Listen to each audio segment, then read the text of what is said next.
पुण्यातील स्वारगेट बस स्थानकावर 26 वर्षीय तरुणीवर बलात्कार झाला आणि ज्या शिवशाही बसमध्ये बलात्कार झाला ती शिवशाही बसला बंद होती आणि तिला दरवाजा वगैरे नव्हता असं समोर आलं होतं। मात्र त्यानंतर या स्वारगेट परिसरात असे अनेक पडीक बसेस आहे आणि या बसेसचं जर चित्र बघितलं तर हे महाराष्ट्राला हादरवणारे चित्र आहे। ज्या बसमध्ये मी जाते त्या बसमध्ये अत्यंत घाणेरडा प्रकार, घृणास्पद प्रकार सुरू असल्याचं या व्हिज्युअल्स मधनच आपल्याला दिसतंय।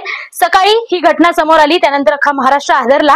मात्र त्यानंतर आता ही दुसरी शिवशाही बस आहे जी स्वारगेटच्या या पार्किंग मध्ये लावण्यात आली आहे। जाळं आहे या सगळीकडे, मात्र या बसमधली अवस्था सगळ्या महाराष्ट्राचे डोळे खोलणारी आहे। मी जर आज जाऊन तुम्हाला या सगळ्या बसची परिस्थिती दाखवली तर या बसमध्ये अनेकांचे कपडे पडलेले आहेत, अनेक साड्या आहेत। त्यामुळे रात्रीच्या वेळी असू देत किंवा दिवसाच्या वेळी या बसमध्ये कोणते कोणते प्रकार चालू असतील याचा अंदाज या बसच्या या सगळ्या व्हिज्युअल्स मधनं आपण घेऊच शकतो। एकीकडे ब्लँकेट्स आहेत, शर्ट आहेत, साडी आहेत, अनेकांचे अंतर वस्त्र या ठिकाणी पडलेले दिसत आहे। त्यामुळे रात्रीच्या वेळी हे बस स्थानक किंवा बस स्थानकाचा परिसर हा सुरक्षित आहे का हा प्रश्न जरी असला तरीही या बसेस ज्या लावल्या आहेत त्या पार्किंग असलेल्या बसेसमध्ये हा सगळा प्रकार सुरूच असतो हे या सगळ्या चित्रातनं पुन्हा एकदा समोर येतोय। खरं तर एकीकडे साड्या पडल्या आहेत, दुसरीकडे वाईट प्रकार घडत असल्याचं समोर देखील आलं। महिलांसाठी सुरक्षित आहे की नाही हा देखील प्रश्न या सगळ्या चित्रावरून आपल्याला